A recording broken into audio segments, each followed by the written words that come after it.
I just couldn't take it anymore. I had to come get my help. I need help packing. And we got a boatload of ice cream here. Right? We can probably share a little bit.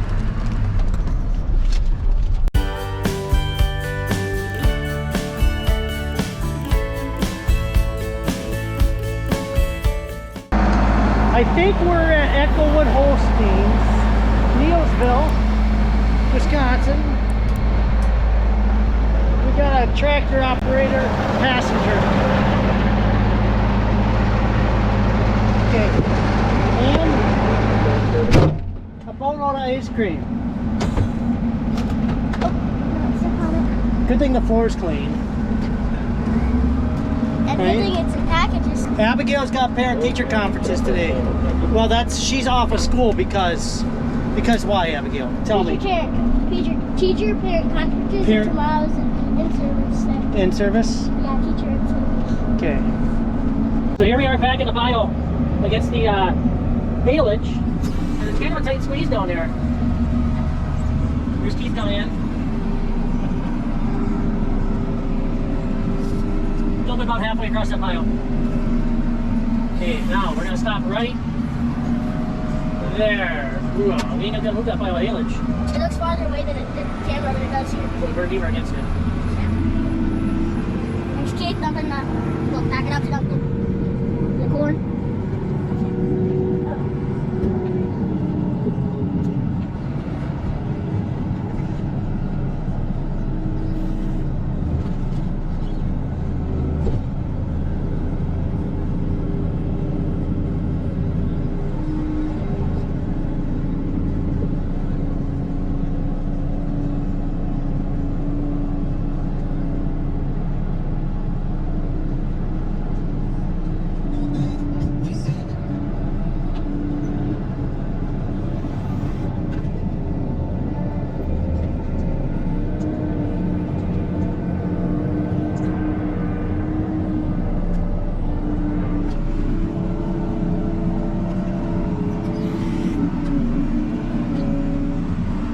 One thing I was just thinking of, this year versus last year.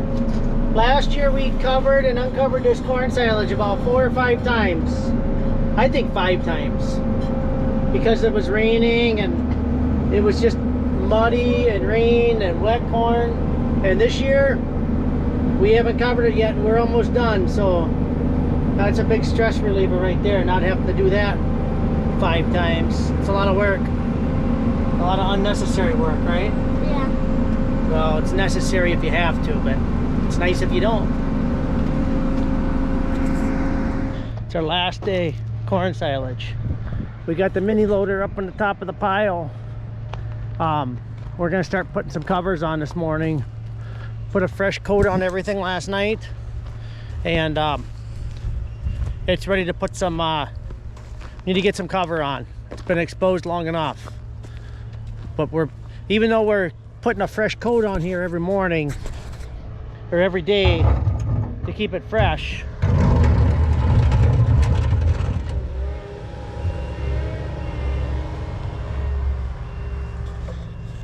that helps a lot to do that. But as you can see, the pile is pretty tall this year, and we're ready to get rolling this morning on covering. So that's what we're working on.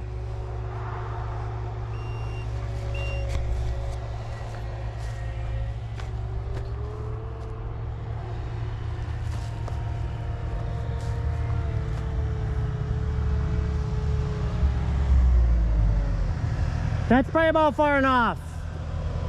So you want to get the plastic? Get her on there? We're getting a good start on this pile here. We got a lot of good help up here, and I got the easy job right now getting tires. So that's our second sheet. So it looks like we're gonna have to have about 6 sheets to make this work.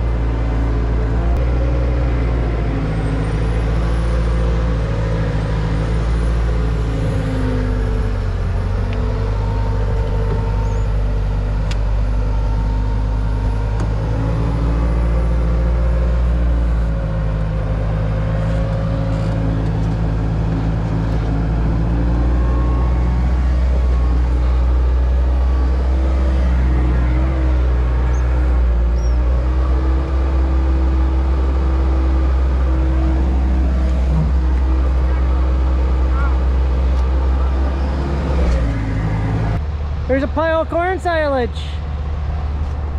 Carson, the chopper man. Packer man. Yep. Nate. Jaron. Cameraman. Jaron, aren't you gonna run across here? Yeah. Jaron, Packer man. Caesar Packer man. Oh, we'll probably edit that. Dairy. Yeah. So, 2024. yeah, corn. 2024 corn silage. How tall you think that is? Ooh. It's pretty tall for us. Yeah. 22, 24, 24. I'd say that all You get the that. drone out and start it at the floor and raise it up. Yep. That would work. By the way, we got a new Kubota. Yeah. Okay. Hey guys, they got a lot of, or 3 sections of, I think it's 60 feet plastic covered this morning. So we're just finishing up today, hopefully. Hey guys, we're making progress on the pile cover in here. So I'm just changing this roll out. We got a new one here. Plastic, this is a roll of plastic, and then it'll be looking like that on our other piles that are coming yet. But $6,000 right there, so can't tear that or puncture it with a pallet forks, but making a lot of progress. So almost done, probably 80% done. Got all the plastic down, just got to do some tires now and gravel around the outside. It's getting dark, been a long week, so. Turn that off. Turn the flashes off in the 7220. Yeah, I'll get that. So I'm gonna change this roll out. It's kind of difficult.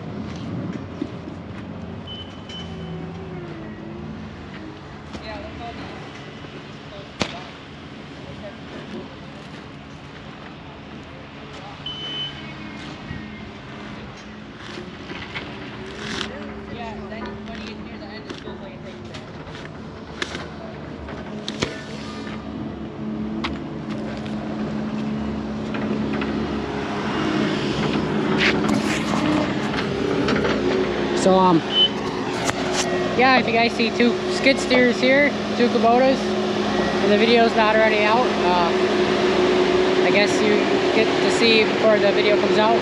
But yeah, there's maybe 2 Kubotas here, or else you guys could just be seeing double. I don't really know. But all you gotta do is get the skid steer, hook it on the pallet forks, and put it on the roll here. The roll's real handy. We tried unrolling this little roll here and with the bale spears, and it would not go. So means the roller helps a lot. We got 2 of them, so good investment. And the tire shooters too. We're done chopping corn, and we've been doing beans this week. Brad and Dwayne been doing them for us, Scott, and we're getting towards the end of being done with the beans too. So this year we planted a bean called Plentish bean, and the Plentish beans have a different type of oil in them where you can feed more. You can feed the bean to the cow without hurting your butter fat and stuff like that. So we're taking them to River Country. They're roasting them, and then we're getting them back. They're putting them in our protein mix at the mill, and then we're feeding the same beans we took in. And actually, Brad said they have like a 13,000 bushel bin up there that our beans are going in, and our beans only. We should be getting our beans back. So that's pretty cool. Where normally you take something to the feed mill, it goes in a bin with everybody else's stuff, and you get corn back or beans back, but you don't get your beans or your corn back. Where here, I think we will be. So it's kind of neat. So here he is dumping on the go. He's on the last strip on this field right here. Yeah, we got about 60 acres of beans left. We started with about 225, and there's a chance of rain this afternoon. Actually, it kind of looks like rain to the north. We really haven't had rain for probably a month, which is the way it goes. It's lately, it's just like rained all spring and all summer, and now it's dried up, which was really nice for chopping corn and for combining beans and everything in the fall. I would just as soon it not rain, maybe a little bit to settle the dust, but then come in its form of snow and stay. That's a lot better for the fields and stuff. And then we ain't got the mess to deal with right now. So it'd be nice if it would freeze and then snow, and then we can go skiing all the time and be a perfect world. But we all know that that's not our call, and chances of that happening are pretty slim.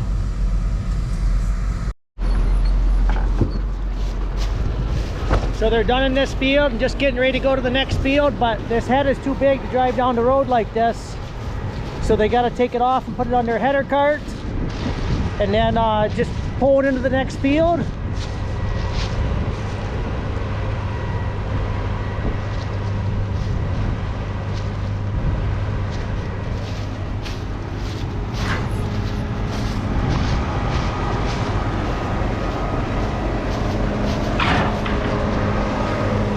Be back here.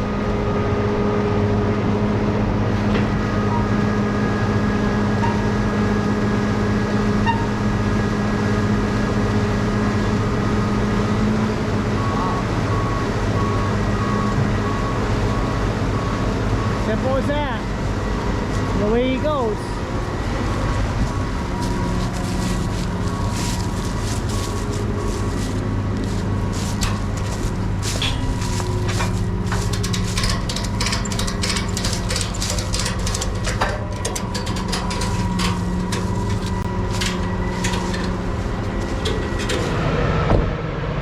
So it's as easy as that. Just drive into it and pick it up.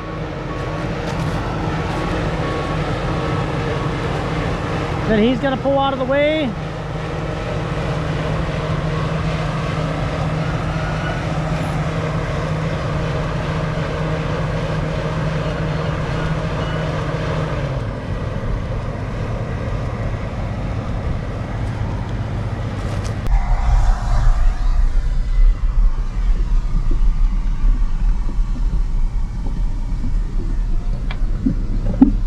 So a lot of people choose to windrow their bean stubble, which would be put it like all the stalks and everything from the beans.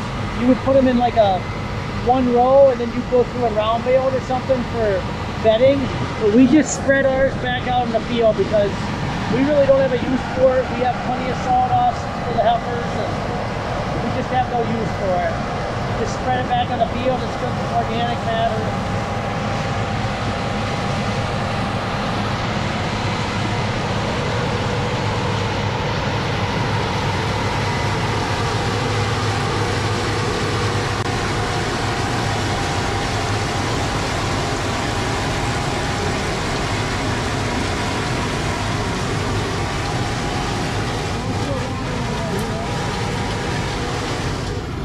Don't eat all the weeds and seeds and everything in the...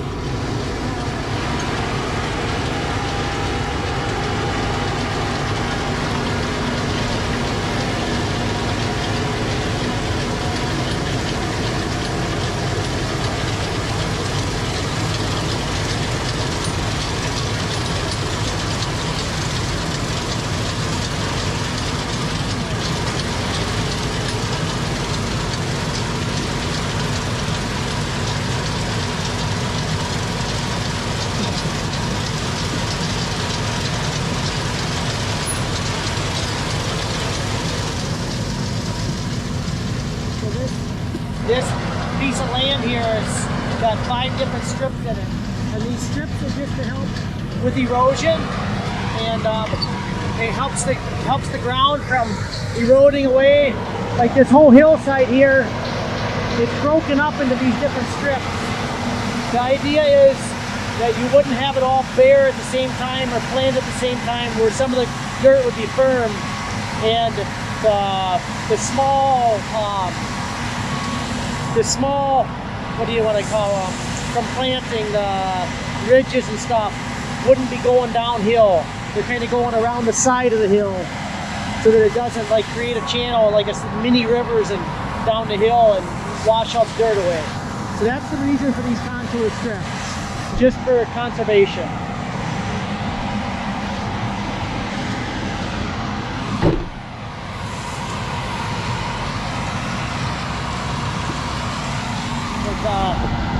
The stems are probably, it's kind of damp today with that, it's cloudy and everything. I think the stems are probably tough and it's just having a hard time feeding into the combine because it's so tough. But the beans are running like 10-11% moisture is what the moisture is on them, which is important when you're combining. If they're over 15, they need to dry them with gas. If they're under 15, they put air on them down to 13 or something, I think. And if they're under 12 or 13, yeah, let's say they're 10, and if they're under 13, you get no dockage for shrink. But like if they were 10%, you don't get that extra 3% back. You just basically give it away. So you want them as close to 13 as possible. But it's hard to combine all your beans at 13%. And you gotta go when you can go.